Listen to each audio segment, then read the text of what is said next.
Welcome, and thank you for tuning in to SME Enlightenment Radio or watching on SM Enlightenment TV. I'm Ayana, And I'm Jenny.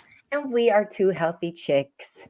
So, Jenny, what's in your mug tonight? Oh, I've got something different. I have orange chai tonight. I had Mhm. my hand on it, and then I decided no. So good. I, So I good. went with mint tonight, so I, needed to relax a little. Yeah, that's kind of Love funny. it. That's really the one I almost chose. I needed some flavor. Yeah, yeah, I hear you on that one. So last week we started this series on mind, body, and skin, right?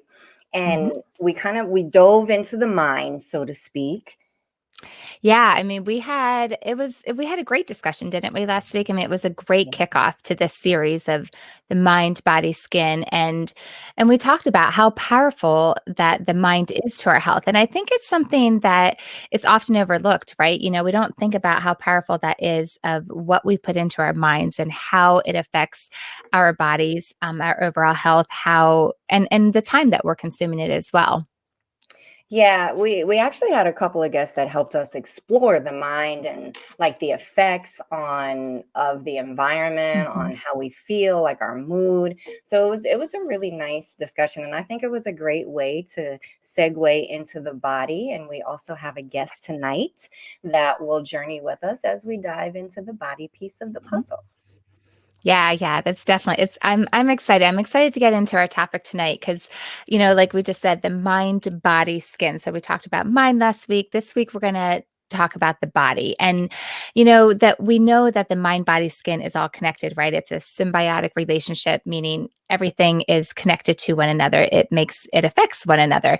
So just like we said, the importance of what we put into our mind. So this week we're going to talk about the importance of what we're putting into our bodies. And so I don't think it's going to take too much convincing for our wise listeners, right, to agree that what we eat is pretty important to our overall health, right? Yes, yes. So I think, if you see leafy green veggies and you see French fries, it's not too difficult to discern like which one's going to be healthy for me to consume, right? So let's go deeper than that tonight and let's talk about what's going on the inside of our body and talk about the foods that we are eating and if they could be helping us or if they are actually sabotaging our health.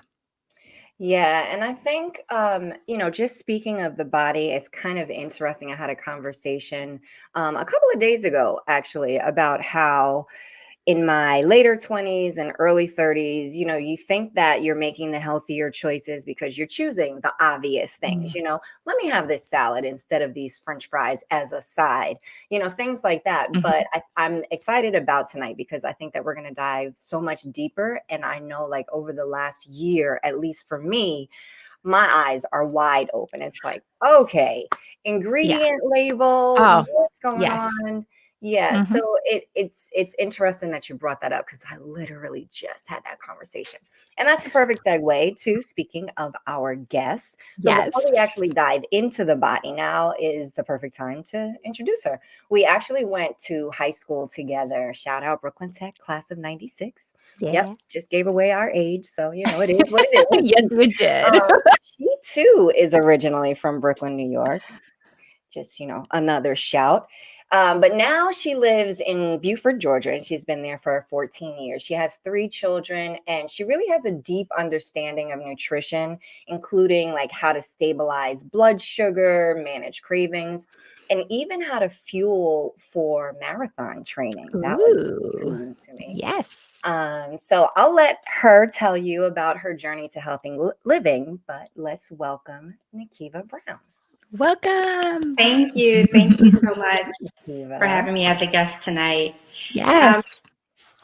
so, as far as my health journey is concerned, I actually got serious about it when I turned 35. So, I'm 42 now. So, for the past 7 years is when I really started getting serious. I started running, just went into the New Balance running store one day, bought some random running shoes and I love New download. Balance. That's my Yes, shoe. yes.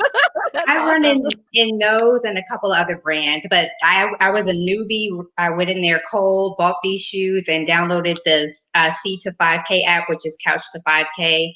It helps you prepare to run a 5K within 10 weeks from literally sitting on your couch to being able to complete the race within 10 weeks of training. And it's an app that tells you, for example, walk 90 seconds, then run for 10 seconds. And it just keeps cueing you week over week and increasing your speed and your distance running until you're actually fully running a 5K. So I did that. Yeah, I did that and ran my first 5K. That was back in 2015. And then as part of that, just realizing I couldn't eat all the junk that I had been eating and run at an optimal level. So with that, I started doing some research. At that time, Bob Greene was really big with Oprah. I don't know if you're familiar with him. This has been, a while back. So he was really big with her, and he talked a lot about leafy greens and ensuring that you were getting the appropriate supplements, drinking lots of water, ensuring that if you aren't a meat eater, that you get wild caught seafood or farm raised, pasture raised meats and poultry and the best eggs that you could get. So just buying the highest quality ingredients that you can find and limiting your portion sizes. And I'm also a big proponent of eating healthy fats. I know a lot of times people will shy away from fat, but I do use grass-fed butter in my food. I eat a lot of nut butters and a lot of nut milk. So a lot of fats in order to really satiate and ensure that your hunger hormones are being satisfied. Because a lot of times if you're eating empty calories, what'll happen is that your body is still craving more and more because you're not satisfying the actual hunger. You're eating, but your mind is not turning off the signals that you're full per se. Yeah. So I'm actually laughing because you mentioned wild caught fish and shrimp, and we literally just had a conversation backstage about where I get my shrimp. So we're not going to mention where I get my shrimp because I really kind of wanted to stay like in my little ignorant bubble, knowing full well you can't get a pound of shrimp for $6 and it really is good for you. But that's probably why Jenny is laughing. I mean, not more than 20 minutes ago we had that conversation. yes, So yes, we did. And I mean, it's I wouldn't say it's a hard choice, but it does definitely impact your pocketbook or your wallet. You know what I'm saying? It costs you more to buy the better ingredients. So when you're looking at your grocery bill, a lot of times you'll say, well, if I spend $200 on groceries and get the more affordable items, I can get more. But sometimes less is more in terms of quality. So I say always go for the quality over quantity, and you'll be surprised. Like if you, for example, the protein amounts that you need are literally like the size of your palm. So a lot of times we tend to overeat in terms of protein and meats. So you can afford to actually buy higher quality meats if you're eating a smaller portion of meat and then filling half of your plate with greens. It really balances itself out. yeah, it's weird because like I've made those choices with meat and like other things, and I don't know, for some reason I just haven't made that decision with shrimp. So all right, I guess Jenny, There's you still hope. win. Tonight is the night that I change those habits. We gotcha. Fine. Yes, she's right. She's absolutely right. All right. So Jenny, we'll start off with gut microbiome. I think that's a great place to start. Yeah, I mean that's awesome. I love your background. This is going to be so much fun to just chat and pick your brain, and it is so fascinating. And I think we are all similar in that journey of just later in our life and thinking that we're being healthy, and then realizing there's so much more to it, or just different decisions to make, that the things that we thought were healthy maybe aren't so good for us. So yeah, I'm excited to dive into this. So let's start with the gut microbiome. And I think it's really interesting because there's been a lot of talk going on now about the gut microbiome and the importance of it to our overall health. And so, I just find it so fascinating. I mean, that we're learning that like up to 80% of our immune system is housed in our gut, up to 70% of the serotonin comes from the gut. I mean, serotonin, like that's the stuff that makes you happy. It makes you feel good, And so there's so much going on in the gut microbiome, and how we treat it affects how our body is treated, how inflammation affects our body, how the acidity of our body affects our health. So there's so much to talk about. So let's jump in. So let's start with, let's go to the alkaline acidic. Let's talk about that. So how would you talk to someone who has never heard of alkaline or acidic, or what that means in the body? Talk to us as if like we have never heard of that. Explain what it means and how it affects our health. So for me, the way that I describe it most of the time is to get clients to focus more so on foods that are whole and foods that are actually living. So not many prepackaged items. Shop the perimeter of the store.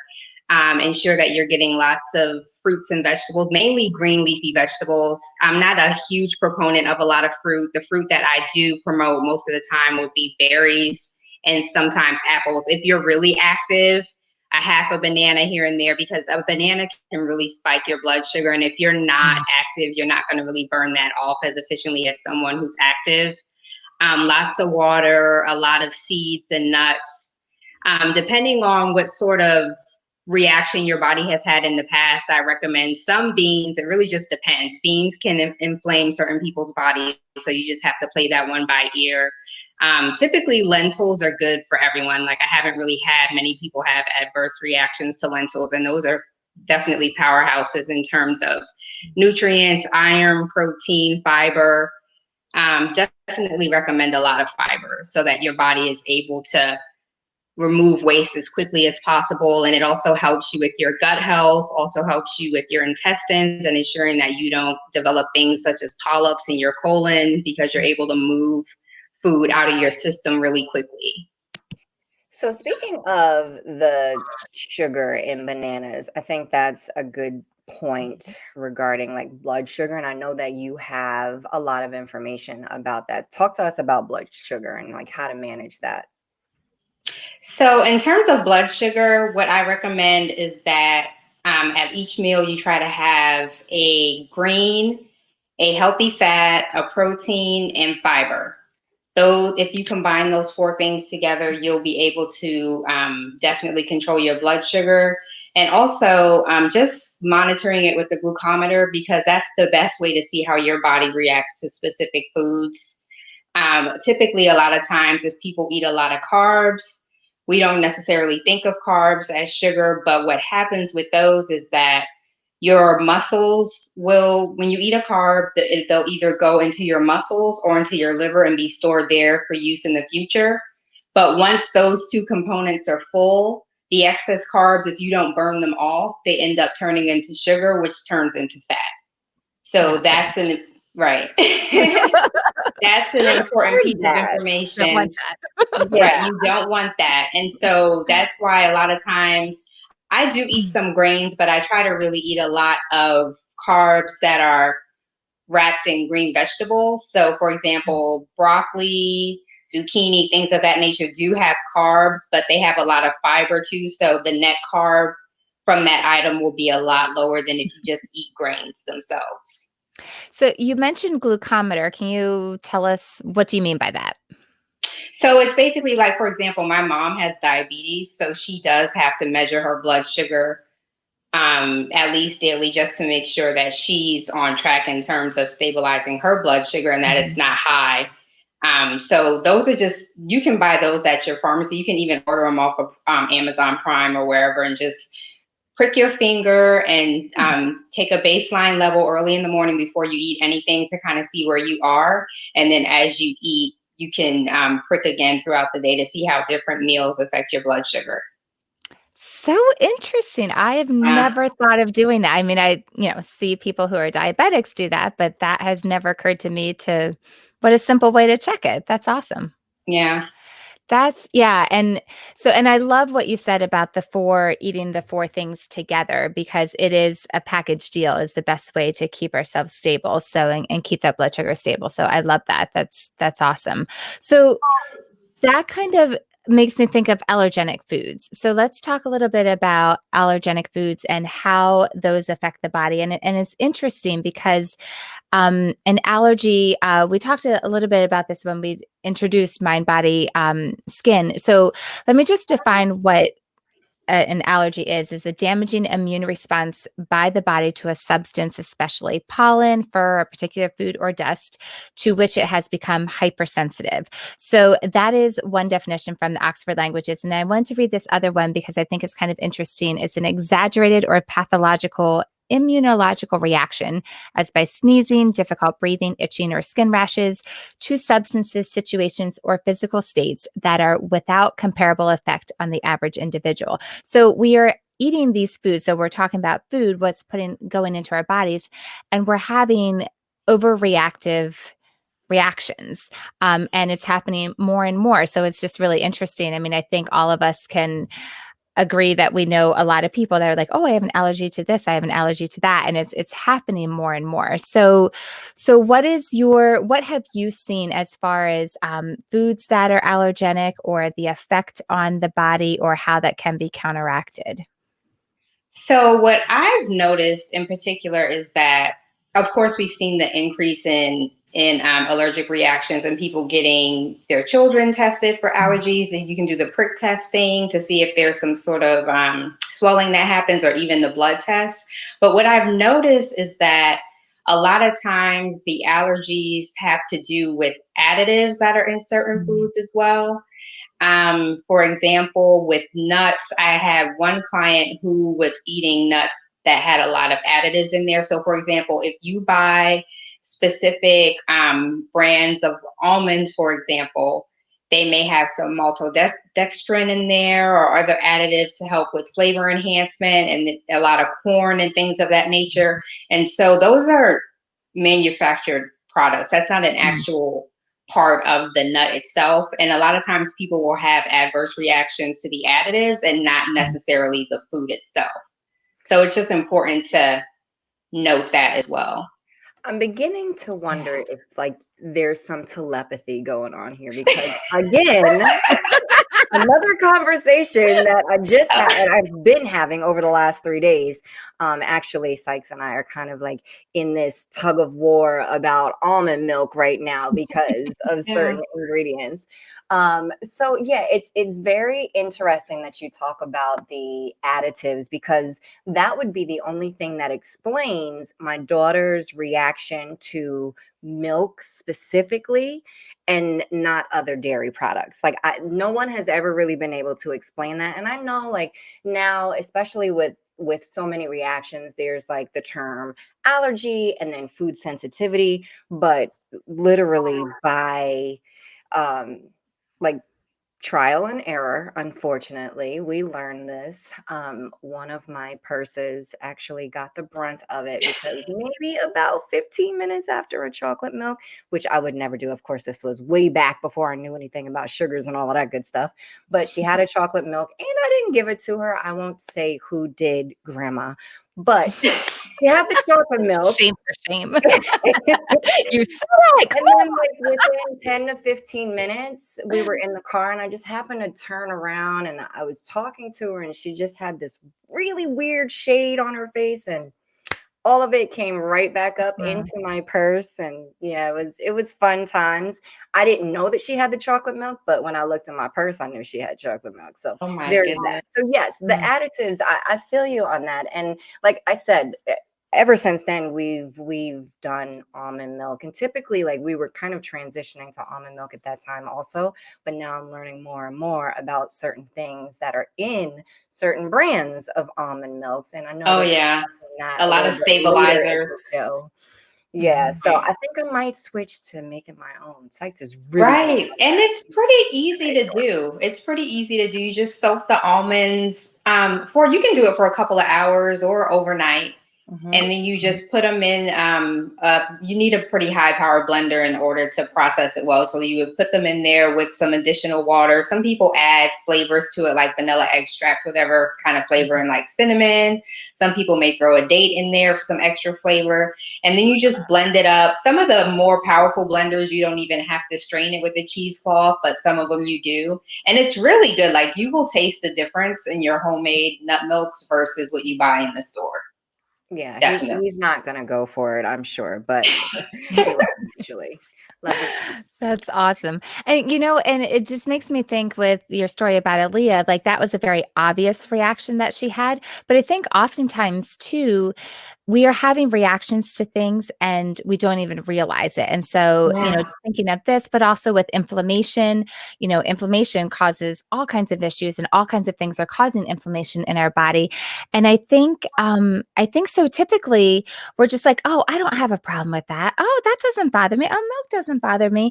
But then it's like, do you know? Do you know what it's doing? Do you know how your body should be? And I know for me, once I took things out of my diet and then experienced what life was like without that in my body, I'm like, oh, this is amazing. Like, I had no idea it was supposed to be like this. This is phenomenal. And then put it back in, you're like, ooh, that it does do that to me. And so just that realization, understanding, I think the only way to really know that is by doing that elimination, take it out and experience how your body can be. And I feel like, I don't know if you would agree or not, Nakiva, that this is typical in America, at least. Just, we just don't even know how it really is affecting our bodies. Absolutely. Absolutely. And I think within, I would say, the past 5 years or so, a lot of the elimination diets have become more and more popular. So you have the Whole 30, where people literally just went back, or paleo as they call it, where people really just went back to, quote unquote, the caveman diet, and are just eating literally meat, veggies, like green veggies most of the time, some fruits and nuts, no beans. So it's very basic. If you were having nut milk, you would have to make it yourself because you couldn't have anything with the carrageen or any of the other not adjectives, but additives in there.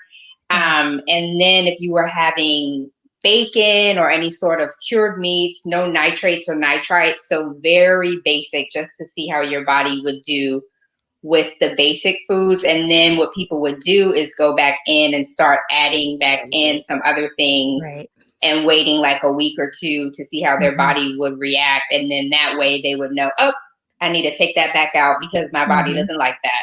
Or I can leave that in there. I'm fine with that. Yeah. And as far as inflammation, Jenny, it's funny. Since we first started having this conversation in March, I've heard so many friends and family members, more so family members, that have recently, and we talked about not taking things out of your diet because you're not really understanding the effects. And unfortunately, I think it comes down to when the effects become so serious that you end up going to your doctor.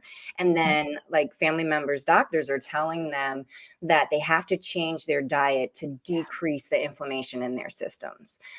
So it's really interesting that we don't typically know how our bodies are reacting to things if it's not like as extreme as an allergy. And it's just like some sort of reaction. We don't know until it really becomes an issue. Right. So but let's take a break. When we come back, we'll discuss foods that are not so good for you, and then possibly sabotaging your health. We'll also discuss foods that you should be looking for, healthy foods, and finally, like the healing effects of those foods. So you are listening to Two Healthy Chicks on WSME Enlightenment Radio. Stick around.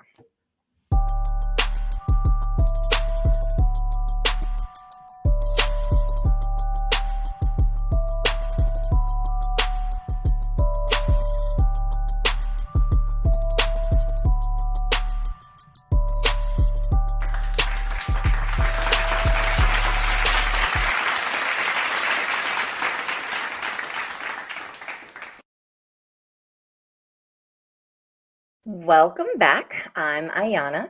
And I'm Jenny. And we are two healthy chicks on SM Enlightenment Radio. We have Nakiva Brown with us, and we're talking about the role the body plays in the mind body skin connection.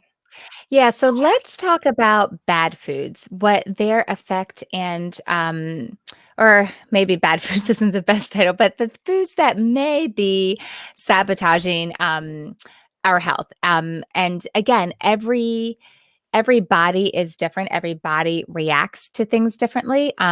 So take that into account. But let's start with inflammatory foods. We were talking about inflammation at the end of the last segment. So let's start with that and talk about dairy. And so I know for me, I was talking about taking foods out and realizing what it's really doing to us. And the first experience I had with that was with dairy. And so as I had mentioned before, that I had to take dairy out of my diet because I was nursing my son and he had a cow's milk protein allergy. So that was for sure the hardest thing I've ever done in my life, because we all know how much I loved ice cream.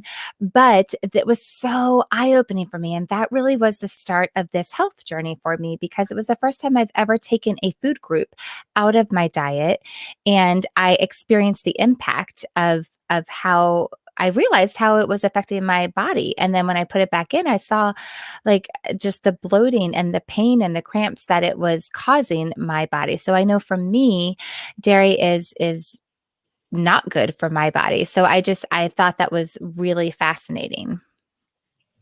Yeah, I'm listening to you, and then I'm thinking about our conversation about the almond milk and making it yourself. And yes, dairy ditto. I've done without milk definitely for over 10 years now. I haven't done yogurt in probably 5 years at least.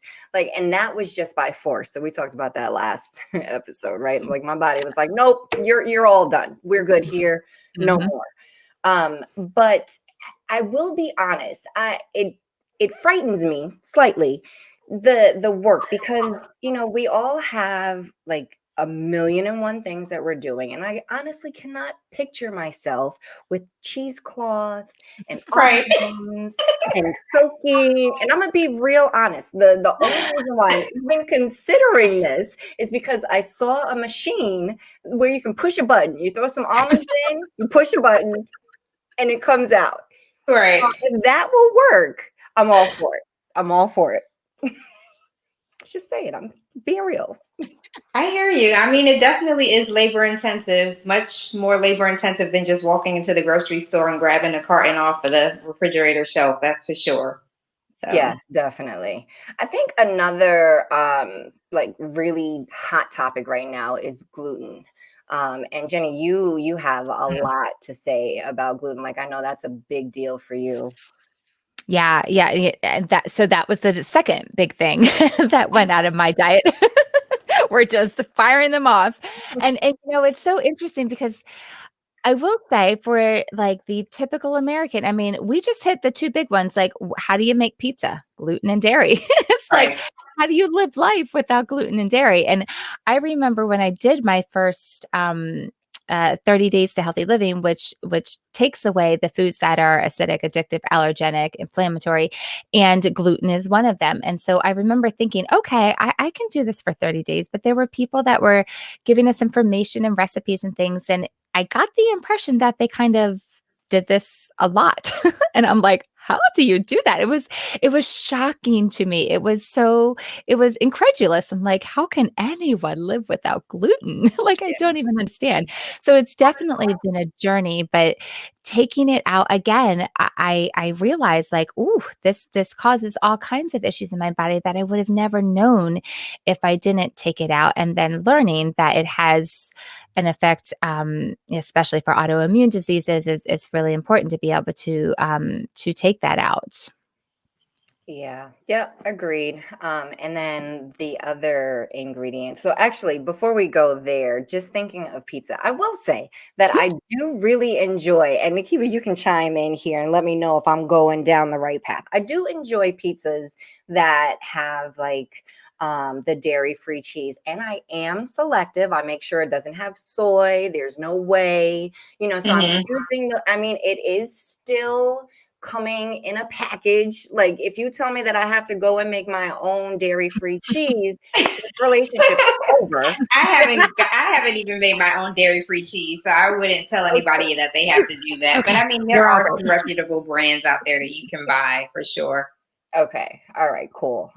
Yes. So yeah, I think they taste great. I've actually tried cauliflower crust, and I know that the last time I made it, I have to make it a little bit different because it came out a little too crispy for me. Again, Brooklyn girls, we like our pizza floppy. So Right. I'm gonna have to work on it. I'm gonna have to work on that. I'm impressed that you made your own cauliflower crust. Most people don't even venture that far. That's impressive. Hey. That's impressive. I'd buy my cauliflower crust. Right. Most people buy it. No, I tried. I made my pizza. I didn't make the crust. Come on. Oh, okay. Really? Lots of respect. Okay. Yeah. I was going to say the only cauliflower, I tried to make cauliflower tortillas, and I talk about cheesecloth. I didn't own a cheesecloth, so I had the hardest time squishing out all the water. That was the hardest part of making those. So I haven't ventured back into that one yet, but maybe I'll get brave enough another time. We'll try that. So we were talking about almond milk a lot, and we still are, obviously. And that ingredient that I mentioned earlier that I just learned about over the last week was carrageenan. Am I pronouncing that correctly? Carrageenan, yes? I think that's right. All I think that's right. That's how I say it, but I'm not the expert. All right. If anyone, wants to write in, by all means, we Let are us not know. above being corrected. Again, not professionals here. We're just here to share our stories. So this is an ingredient that is found in a lot of almond milk. And the brand that I was using, literally the jug that I had in my refrigerator last week, listed that as one of the ingredients. And now, like, I bought another one before I knew about this, and that one it doesn't list carrageenan. So it's like this brand is saying that since July of 2020, it's no longer found in their milk. Again, I don't know. I find it very difficult to believe, especially with what I'm learning about, the FDA and nutrition labels and all that good stuff. So who knows? So I probably will still go to making almond milk again if I can push that button. But tell us more about carrageenan. So it's a stabilizer that's used in the almond milk to help give it that creamy consistency and to help keep it together. It's kind of like a preservative. And so our bodies don't really know what to do with that per se. So when we ingest it, it's just difficult for our bodies to break that down, digest it, and move it through our bodies optimally. It takes a while to remove all of that from our bodies. And I read up a little bit on it, and actually one of my clients asked me about it this week, and I was like, hold please, let me do some research. Literally said that in the text. And it was good information. Exactly, it was good information because I wanted to know it also, but I'm learning that it's actually a carcinogen. Like it's linked to breast cancer specifically. Right. It's mind-blowing. It's mind-numbing. It's okay. So speaking of mind-numbing, let's move on to artificial sweeteners. I don't even have words. Nikita, you're gonna have to talk because I can't even. It's just talk about mind-numbing. Yeah, so essentially what those do is block when you, for example, if you use one of the artificial sweeteners that are out there that were really popular, let's say 10 years ago, I find that people are trying to move away from them. But if you use those, your body doesn't even realize that it's not sugar. And so it's another ingredient that your body doesn't know how to process. So you're really better off just eating sugar in moderation than using artificial sweeteners. Yeah. I think that concept of not knowing, like your body not knowing, is true also for soy. And that's another one of those ingredients that's marketed as a healthy alternative. But is it really? Like I told this story in another episode, so I won't tell it again, but it mimics estrogen in the body. Right. And it's been linked also to cancer. Oh yeah. Oh yeah. My mom is a breast cancer survivor. She was diagnosed in Oh, 2001.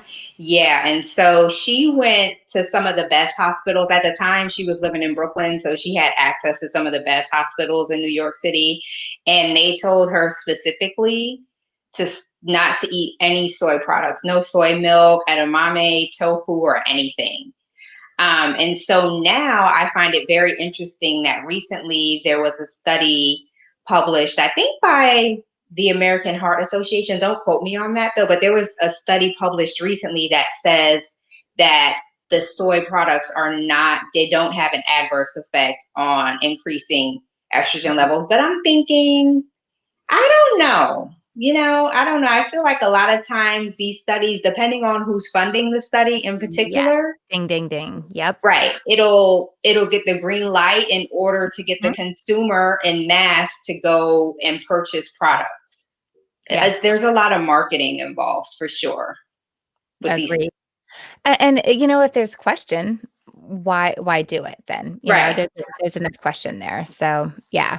And I think so speaking of just some of my go-to people that I check out for, when I have questions on things like this or whatever health related, Dr. Axe is one. So he's at draxe.com, DRAXE.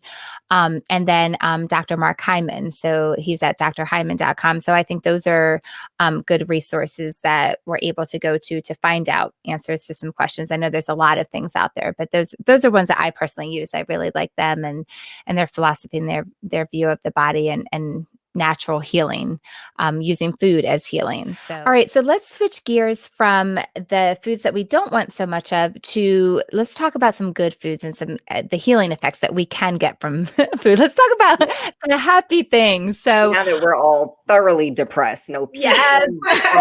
Don't eat anything. Just don't eat.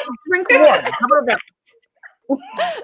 All right, so let's start with salmon. Salmon. Yeah. So salmon can help with brain function, help ward against stroke, inflammation, heart disease, rheumatoid arthritis. So, what's so great about salmon?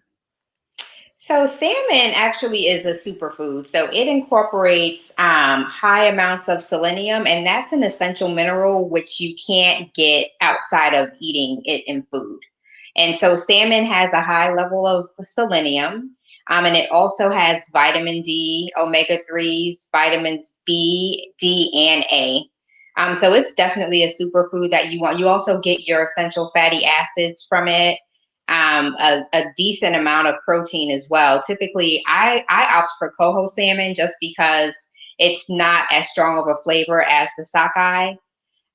So that's what I like. And that typically has 24 ounces of protein per 3-ounce serving, which is a lot. That's amazing. Yeah, that's amazing. So salmon is definitely one of my go-tos. And then another fish that I eat quite a bit of is albacore tuna. So I try to get the highest quality of that I can buy. And typically that will have about 35 grams of protein, which is a lot. Yeah. So even if I'm on the go, I'll have, I literally keep them in my trunk. I'll have maybe 2 or 3 cans of that with like some nuts so that if I'm on the go and I can't stop for anything, I can literally just pop the top off of that, drain the liquid off, eat that and have my nuts and maybe like an apple or something, and I'm good to go. Nikita, no excuses. That's what we're calling you. That's you just awesome. Earned your Two Healthy Chicks nickname. Thank you. You have earned it. That's amazing. And what did you say? It was coho salmon isn't as fishy. Is that what you said? Right. It has a milder flavor because I know there's a lot of people who they want to eat seafood, but they don't like a fishy taste. And so the coho is a lot milder in flavor. That's awesome. That's really great because it's kind of funny. This was my fun fact a little while back, was that I didn't grow up eating fish. So that would have been me. Like, actually, I love salmon and that's one of my go-tos. And so I have gotten over that, but that's a really great tip for people that just, fish is a hard step for them. So that's awesome. Strawberries. Tell us about strawberries. Yeah, those are great. Those are great. They definitely help protect your heart, and then they actually help increase your HDL cholesterol level, which is your good cholesterol level. They're also packed with vitamin C and vitamin K, lots of folic acid, which is great for women in particular, especially women of childbearing age, fiber and potassium. So those are little powerhouses. You definitely want to keep those in your diet. And they're also a way to get a lot of flavor without a lot of sugar. So when I want fruit, berries are definitely my go-to. That's awesome. That's Yeah. very cool. I don't know about you guys, but I can't keep strawberries in the house. Like my kids devour them. They They're love so them. good. They're so good. So tell me about farro. I'm curious about this one. I don't know much about farro. So I think it's maybe been about 5 years or so when people started doing the paleo and the Whole 30. Those who wanted to do carbs weren't necessarily doing paleo and Whole 30, but they wanted to do something similar that incorporated carbs. And that's when people started looking into the quote unquote ancient grains, if you will. And that's where farro came up. And pretty much it's a great alternative to brown rice and white rice. You're definitely going to get a lot of carbs with it. So you have to be careful, but it also has a decent amount of protein. A serving will typically have 8 grams of protein and quite a bit of fiber as well. So I would say I definitely wouldn't eat it at every meal. I personally wouldn't eat it every day either, unless I was doing a lot of running or a lot of cardio where I knew I would burn it off. But it's definitely better than eating white rice or, white pasta or things like that. So put that in the banana category, farro and bananas on running days. Right. When you know that you need to have those stores because you're going to be doing a lot of cardio. Right. Yeah. That's awesome. You mentioned lentils earlier. Mm-hmm. So yeah, the all around good guy, right?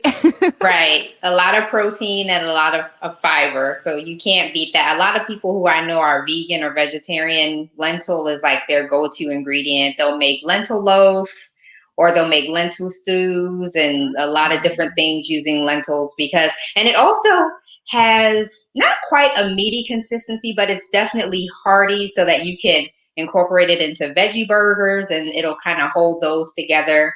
So a lot of times people will use that along with mushrooms and some sort of a grain like the farro to make a veggie patty that's pretty hearty. Yeah, I've never heard of a lentil loaf. Like I've heard of many uses for that. That was I don't know if you caught that. I had to fix my face. Yes, I saw. Yes. Yeah, never done a lentil loaf. Our favorite, one of our favorite meals is lentils, chicken, and kale. So we just have it, cooked up and layered together. But a lentil loaf, I don't know if I can get that one past my kids. You and your kale, Jenny. Oh my goodness. Kale is the best. In there for you, girl. I know, but there are so few recipes where it's delicious. I think I can literally count 3 kale? recipes. Yes, for me. It is so good. I know. You can make salads with it. The key to putting it in salads, though, is to put a little olive oil on it and some salt, and then you literally take your fingers and massage it to break it down. Yeah, So see, I didn't have that key. And I actually called myself being cute. This is years and years and years ago before Sykes, don't take offense. I was cooking for a date and I was like, oh, I'm going to make a kale salad. That sounds really good. Yeah, nobody gave me the key about olive oil and massaging. No, it was awful. Awful. It's really good. You have to massage it and then it'll break down the texture of the kale slightly so that you can eat it. But I put it in smoothies and everything. I'm sure I could do it that way. We make kale chips. So you put them in the oven and I wanted to. I haven't ventured to do it yet. But yes, I will give kale chips a try and I'll let you know. Even just sauteed, if you use some good seasoning, it's good. You just have to give it a try. Give it another chance. Yeah. All right, we are getting close on time. I just want to run down a few other, just list them literally because we don't have time to jump into them, which is Okay. a shame. But so we have avocado, pomegranate Mhm. juice, we said kale, pumpkin seeds, olive oil, turmeric, blueberries. Oh my goodness. I wish we had blueberries. Oh, blueberries right in the strawberry category. Think what we said Oh about yeah. strawberries. Every um, morning it goes in my shakes garlic, every overnight. single morning. What's that? Strawberries and blueberries go in my Oh, shakes every single morning. yes. And raspberries too. And dark chocolate. Oh, girls, I can't even believe we ran out of time for dark chocolate. I mean, like, come on, dark chocolate. I mean, Okay. maybe We we just, can take a few minutes because I mean, okay, we have to talk about let's dark just chocolate. pause on dark chocolate. Come Can on. we please? Like, this is So, one thing that I'm on board for. all right. So here we go. Let's just put out a few things so that next time someone says like, you'd be like, this is what you say. It helps with mood disorders, high blood pressure, heart disease. It has flavonoids that may help boost mood and enhance executive functioning. So there. Nice. So when I'm buying, or should I say, waiting for the bricks to go on sale at the grocery store, I have all the reason in the world. No, I have to have this. You want me to have a good mood, right? So Yes. dark chocolate. Thank you. Okay. There we go. All right. So that brings us to our APOD.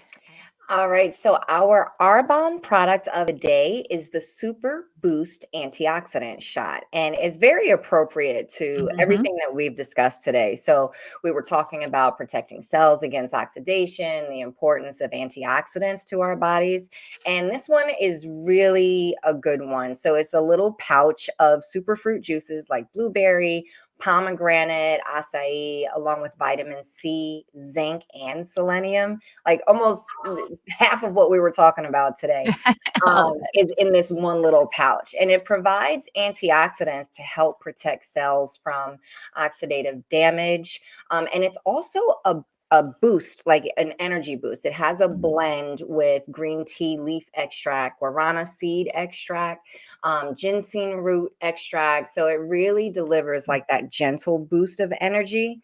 So you get all of that in that one little pack, which is why it's probably called the Super Boost. So that's the Arbonne product of the day, soon to be known worldwide as the APOD. So Nikiva, again, thank you so much for joining us. I had a great time. Jenny, I know you Yes, did this also. was amazing. It So just, fun. Thank yeah, you. it's nice when the conversation, flows. And again, Yes. there had to be a little bit of telepathy going on there because you touched on so many of our conversations. That's So awesome. we really appreciate you. Thank you again for being with us tonight. Thank you Yeah. for having me. Absolutely. Thank So, next week, we will finish up this 3-part series of the mind body skin connection. And you may be shocked to learn some things about this you. largest organ that we call our skin. And Mhm. Jenny, I know you have someone lined up for next week's discussion.